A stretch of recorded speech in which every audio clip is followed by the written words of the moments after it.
ನಮಸ್ತೆ ನನ್ನ ಪ್ರಿಯ ವೀಕ್ಷಕರೇ, ನಮ್ಮ ಲಕ್ಷ ಚಾನಲ್ಗೆ ಸ್ವಾಗತ. ವೀಕ್ಷಕರೇ, ಇವತ್ತು ನಾವೊಂದು ವಿಶೇಷವಾದೊಂದು ಬಗಳಾಮುಖಿದೊಂದು ಏನಕ್ಕಾಗಿ ಹೆಂಗೆ ಬರುತ್ತೆ, ಯಾವ ಕೆಲಸಕ್ಕೆ ನಾವು ಉಪಯೋಗ ಮಾಡ್ಕೋಬೋದು ಅನ್ನೋದು ನೋಡೋಣ. ಏಕೆ ಅಂದರೆ ಸಾಕಷ್ಟು ಜನ ಬಗಳಾಮುಖಿ ಅಂತಂದರೆ ಸ್ತಂಭನಕ್ಕೆ ಬರುತ್ತೆ ಅಂತ ತಿಳ್ಕೊಂಡಿರ್ತಾರೆ. ಸ್ತಂಭನಕ್ಕೊಂದೇ ಅಲ್ಲ, ಇವಳು ಸಾಕಷ್ಟು ಕೆಲಸಗಳಿಗೆಲ್ಲ ಬರ್ತಾಳೆ. ವಾಕ್ಸಿದ್ಧಿ ಕೂಡ ಬರ್ತಾಳೆ.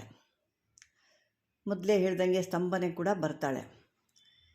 ನೀವು ಅಂದ್ಕೊಳ್ತಾ ಇರ್ತಾರೆ, ನಾವು ಇಷ್ಟು ಮಂತ್ರ ಹೇಳ್ಕೊಳ್ತಾ ಇದ್ದೀವಲ್ವಾ, ಸಿದ್ಧಿ ಆಗಿದೆಯಾ ಇಲ್ವಾ? ಸಾಕಷ್ಟು ಜನ ಕೇಳ್ತಿರ್ತೀರ, ಸಿದ್ಧಿ ಆಗೋದು ನಮ್ಗೆ ಹೆಂಗೆ ಗೊತ್ತಾಗುತ್ತೆ ಅಂತಂದ್ಬಿಟ್ಟು. ಸಿದ್ಧಿ ಆಗೋದು ಯಾವ ಥರ ಗೊತ್ತಾಗುತ್ತೆ ಅಂದರೆ, ನೀವು ಮನಸ್ಸಲ್ಲಿ ಏನೋ ಒಂದು ಅಂದ್ಕೊಳ್ತಾ ಇರ್ತೀರ, ಅದು ತಕ್ಷಣ ಹಿಡಿಯುತ್ತೆ.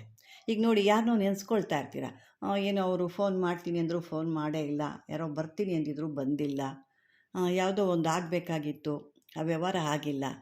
ನೀವು ಅಂದ್ಕೊಳ್ತಾ ಇದ್ದಂಗೆ, ಮಾತು ಮುಗೀತಿದ್ದಂಗೆ ಫೋನ್ ಮಾಡೋರು ಬೇಕು ಅಂದರೆ ಫೋನ್ ಮಾಡ್ತಾರೆ, ಅಥವಾ ನಿಮಗೆ ಯಾವುದೋ ವ್ಯವಹಾರ ಆಗಬೇಕು ಅಂದವರು ವ್ಯವಹಾರ ಮಾಡೋಕ್ಕೆ ವ್ಯವಹಾರಕ್ಕೆ ಅವ್ರು ಫೋನ್ ಮಾಡ್ತಾರೆ.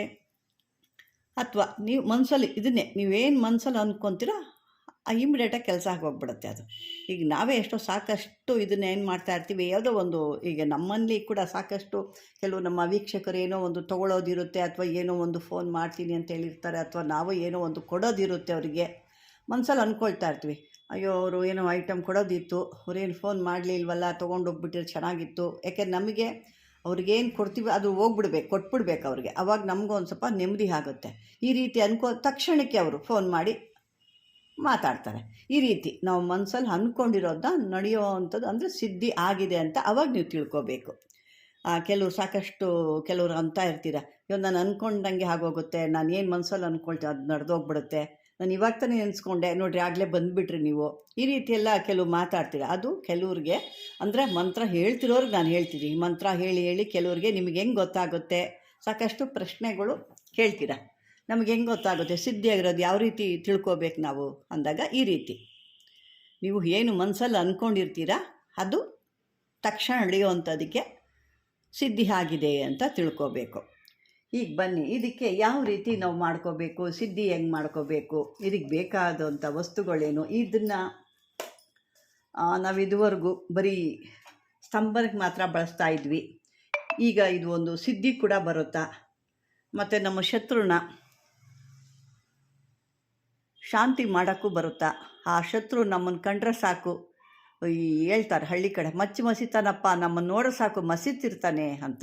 ಆ ಥರ ಇವ್ರನ್ನ ಕೂಡ ಅವ್ರ ಮನಸ್ಸಲ್ಲಿ ನಿಮ್ಮ ಬಗ್ಗೆ ಇರೋಂಥ ಕೆಟ್ಟದ್ದು ಅಥವಾ ಕ್ರೋಧನ ತೆಗೆದು ಶಾಂತಿ ಕೂಡ ಮಾಡ್ಕೋಬೋದು. ಅಂಥ ಅದ್ಭುತವಾದಂಥ ಸಾಕಷ್ಟು ಈ ದೇವಿಲಿ, ಈ ಬಗಳಾಮುಖಿಲಿ ಸಾಕಷ್ಟಿದೆ. ಈ ಬಗಳಾಮುಖಿನ ಇವತ್ತು ನೋಡೋಣ ಬನ್ನಿ, ಇವತ್ತು ಯಾವ್ದು ಏನೇನು ಬರುತ್ತೆ ಅಂತ. ಈ ಒಂದು ಬಗಳಾಮುಖಿ ನೀವು ಸಾಧನೆ ಮಾಡಬೇಕಾದ್ರೆ ಇದು ರಾತ್ರಿಲೇ ಸಾಧನೆ ಮಾಡಬೇಕಾಗಿರೋದು.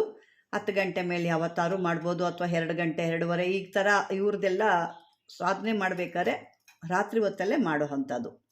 ಇದಕ್ಕೆ ಬೇಕಾಗೋ ಈ ಒಂದು ಬಗಳಾಮುಖಿನ ಸಾಧನೆ ಮಾಡ್ಕೊಳ್ತೀವಿ ಅನ್ನೋದಿದ್ದರೆ ಇದಕ್ಕೆ ಧರಿಸೋ ಅಂಥ ಒಂದು ಬಟ್ಟೆಗಳೆಲ್ಲ ಬಂದು ಹಳದಿ ಥರ ಬಟ್ಟೆ ಆಗಿರಬೇಕು, ಹಳದಿ ಬಟ್ಟೆ ಆಗಬೇಕು. ಮತ್ತು ಅದೇ ರೀತಿ ನೀವು ಕುಳಿತುಕೊಳ್ಳೋ ಅಂಥ ಆಸನ ಏನು ಕೂತ್ಕೊಳ್ತೀರಲ್ಲ ಅದ್ರ ಮೇಲೆ ಕೂಡ ಒಂದು ಹಳದಿ ಬಟ್ಟೆನೇ ಹಾಕಿರಬೇಕು. ಮತ್ತು ಇನ್ನೂ ಒಂದು ಏನಪ್ಪ ಅಂತಂದರೆ, ನೀವು ಮತ್ತು ಇದಕ್ಕೆ ಬೇಕಾದಂಥ ಜಪಮಾಲೆ ಬಂದು ಈ ಸ್ಫಟಿಕ ಜಪಮಾಲೆ ನೋಡಿ, ಈ ರೀತಿಯಾದ ಒಂದು ಸ್ಫಟಿಕ ಜಪಮಾಲೆ ಅಂತ ಬರುತ್ತೆ. ನೀವು ನೋಡ್ತಾ ಇದ್ದೀರಾ, ಈ ಸ್ಫಟಿಕ ಜಪಮಾಲೆಯಲ್ಲಿ ನೀವು ಮಾಡಬೇಕಾಗುತ್ತೆ. ಯಾಕೆಂದರೆ ಆ ದೇವಿಗೆ ಹಳದಿ ಅಂದರೆ ಭಾಳ ಇಷ್ಟವಾದಂಥ ತಾಯಿಯೊಳಗೆ ಭಾಳ ಇಷ್ಟವಾದದ್ದು ಬೇಕಾಗುತ್ತೆ. ಮತ್ತು ಇನ್ನೂ ನೀವು ಏನಪ್ಪ ಅಂದರೆ, ಇದಕ್ಕಿನ್ನೂ ಮುಖ್ಯವಾಗಿರೋದು ಬೇಕು ಅಂತಂದರೆ, ಹಳದಿ ಮಾಲೆ ಆಯಿತು, ಹಳದಿ ಬಟ್ಟೆ ಹಾಕಿ ಆಯಿತು. ಇದನ್ನು ಯಾವ ಒಂದು ಮರ ಅಥವಾ ಗಿಡ ಯಾವುದು ಅಂದರೆ ಅರಿಶಿನ ಗಿಡ ನೀವು ಬೆಳೆಸಬೇಕು. ಒಂದು ಪಾಟಲ್ಲಿ ಹಾಕ್ಕೊಂಡ್ಬಿಟ್ಟು ಆ ಗಿಡನ ಬೆಳೆಸಬೇಕು. ನಾನು ಬೆಳೆಸಿದ್ದೀನಿ, ಆದರೆ ಅಲ್ಲಿ ಪಾಟಲ್ಲಿ ದೊಡ್ಡದಿರೋದ್ರೆ ತೊಗೊಂಬರೋಕ್ಕಾಗ್ತಾಯಿಲ್ಲ. ಮತ್ತು ಇನ್ನೂ ಈಗೀಗ ಚಿಕ್ಕ ಗಿಡಗಳು, ಒಂದು ಚಿಕ್ಕ ಗಿಡಗಳು ಈಗ ಒಂದು 3 ಇಂಚು 4 ಇಂಚು ಈ ರೀತಿ ಬರ್ತಾಯಿದೆ. ಹಾಗಾಗಿ ಅದನ್ನು ನಾನು ನೀವು ಇಲ್ಲಿ ಅರಿಶಿಣ ಕೊಂಬು ನಾನು ಬೇಕಾದ್ರೆ ತೋರಿಸ್ತೀನಿ ನೋಡಿ. ಈ ರೀತಿಯಾದ ಒಂದು ಅರಿಶಿಣ ಕೊಂಬಿರುತ್ತೆ. ಇದನ್ನು ಈ ಒಂದು ಏನು ಹೇಳಿದ್ನಲ್ವ, ಅರಿಶಿಣದ ಒಂದು ಸ್ಫಟಿಕ ಮಾಲೆ, ಈ ಒಂದು ಇದರೊಳಗಡೆ ಚೆನ್ನಾಗಿ ಕ್ಲೀನಾಗಿ ಇದು ಮಾಡಿ ಇದನ್ನು ಮಣಿ ರೀತಿ ಮಾಡ್ಕೋಬೋದು. ಇದರಲ್ಲೇ ಕೂಡ ನೀಟಾಗಿರೋ ತಗೋಬೇಕು, ಒಂದೇ ಲೆವೆಲಾಗಿರೋವನ್ನು ತಗೊಂಡು ನೀವು ನೋಡಿ ಈ ರೀತಿಯಾಗಿ ಏನಿರುತ್ತೆ ಇದನ್ನು ಸ್ವಲ್ಪ ಸ್ವಲ್ಪ ಕಟ್ ಮಾಡಿಬಿಟ್ಟು ಮಣಿ ರೀತಿ, ನಾನು ಅದಕ್ಕಾಗೆ ಇಕ್ಕಿದ್ದೀನಿ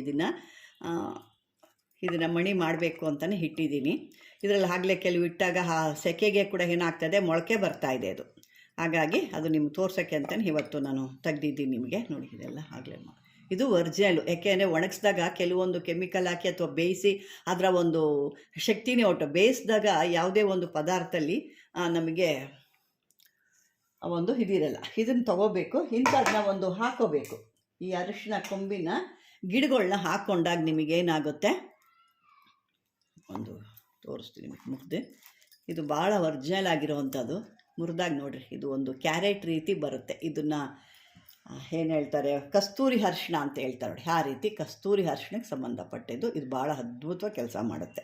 ಇದು ದೇಹಕ್ಕೆ ಕೂಡ ಭಾಳ ಒಳ್ಳೆಯದು. ಚೆನ್ನಾಗಿ ಹರಿದುಬಿಟ್ಟು ಹಾಲಲ್ಲಿ ಮೈಗೆ ಕೈಗಳಿಗೆ, ಮುಖಕ್ಕೆ, ಕಾಲುಗಳಿಗೆಲ್ಲ ಹಾಕ್ಕೊಂಡಾಗ ಮೈಯಲ್ಲಿರೋವಂಥ ದೋಷಗಳು ಕೂಡ ಹೋಗುತ್ತೆ.